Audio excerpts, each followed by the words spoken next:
Sreejith, Jose K Mani ഇപ്പോൾ എറണാകുളത്തെ വാർത്താ സമ്മേളനത്തിൽ പറഞ്ഞത് ഇങ്ങനെയാണ്: കേരള കോൺഗ്രസിൽ താൻ മത്സരിക്കണമെന്ന ആഗ്രഹം പ്രവർത്തകർക്കുണ്ടാകും, പക്ഷേ അത് പാർട്ടി തീരുമാനിക്കുമെന്നാണ്. അതിനപ്പുറം റോഷി പറഞ്ഞത് സതുദ്ദേശത്തോടെയാണ് തുടങ്ങിയ ഓരോ കാര്യങ്ങളും അദ്ദേഹം ന്യായീകരിക്കുന്ന നിലപാടുകൾ തന്നെയാണ് എടുക്കുന്നത്. അതിനപ്പുറത്തേക്ക് ഈ വിവാദത്തിൽ കൈവെക്കാൻ തൽക്കാലം ജോസ് തയ്യാറായിട്ടില്ല. പക്ഷേ അങ്ങനെ നേതാക്കൾ മൗനം പാലിച്ചാൽ തീരുന്നതാണോ ഈ പ്രതിസന്ധി എന്ന ചോദ്യം മുന്നിൽ നിൽക്കുകയാണ്. ജോസ് കെ മാണി യഥാർത്ഥത്തിൽ ഇതിൽ പെട്ടുപോയി എന്നതല്ലേ എൻ്റെ ഒരു വസ്തുത ശ്രീജിത്ത്?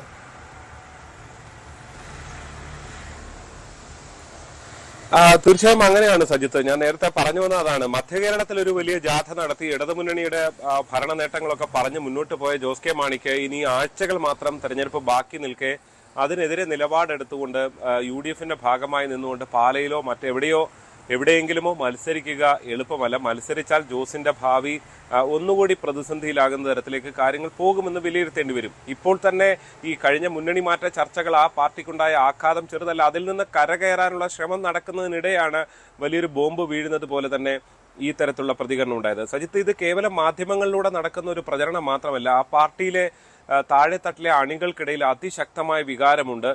ചില പ്രാദേശികമായി ഉള്ള സോഷ്യൽ മീഡിയ അണികൾ ചൂണ്ടിക്കാണിക്കുന്നത് അങ്ങനെയെങ്കിൽ റോഷി തൊടുപുഴയിൽ മത്സരിക്കട്ടെ, PJ ജോസഫിനെതിരെ മത്സരിക്കട്ടെ, ഇങ്ങനെയൊക്കെ തിരിച്ചടിക്കുന്നു. പാർട്ടി ചെയർമാന് മുകളിൽ അഭിപ്രായം പറയാൻ റോഷി ആരുമല്ല എന്ന തരത്തിലുള്ള അഭിപ്രായങ്ങളൊക്കെയും വരികയാണ്. അതായത് റോഷിക്കെതിരെ ഈ പാലാ കേന്ദ്രീകരിച്ച് പ്രത്യേകിച്ച് ജോസ് കെ മാണിയുമായി ചേർന്ന് നിൽക്കുന്ന ആളുകൾ രംഗത്ത് വരുന്നു, സോഷ്യൽ മീഡിയ. അങ്ങനെ അണികൾക്കിടയിൽ ഇതൊരു വലിയ ഭിന്നിപ്പുണ്ടാക്കാൻ ഇത് കാരണമായി എന്നതാണ് നമുക്ക് കാണാൻ സാധിക്കുന്നത്.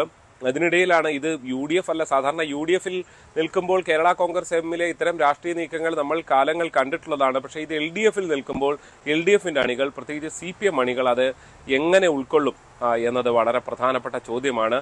പ്രത്യേകിച്ച് ഇനി പാലയായാലും കടുത്തുരുത്തി ആയാലും ജോസിനെ സംബന്ധിച്ച് മത്സരിക്കാനിരിക്കുകയാണ്. ഈ പ്രതിസന്ധികൾ മറികടക്കാൻ ഒരുപാട് കഠിനാധ്വാനം ചെയ്യേണ്ടി വരും. പാലയിൽ ഒരുപാട് വെല്ലുവിളികളുണ്ട്. പ്രത്യേകിച്ച് ഈ കാപ്പൻ വീണ്ടും മത്സരത്തിനിറങ്ങുന്നു. കാപ്പന്റെ പ്രചരണം ജോസിനെതിരെയാണ്.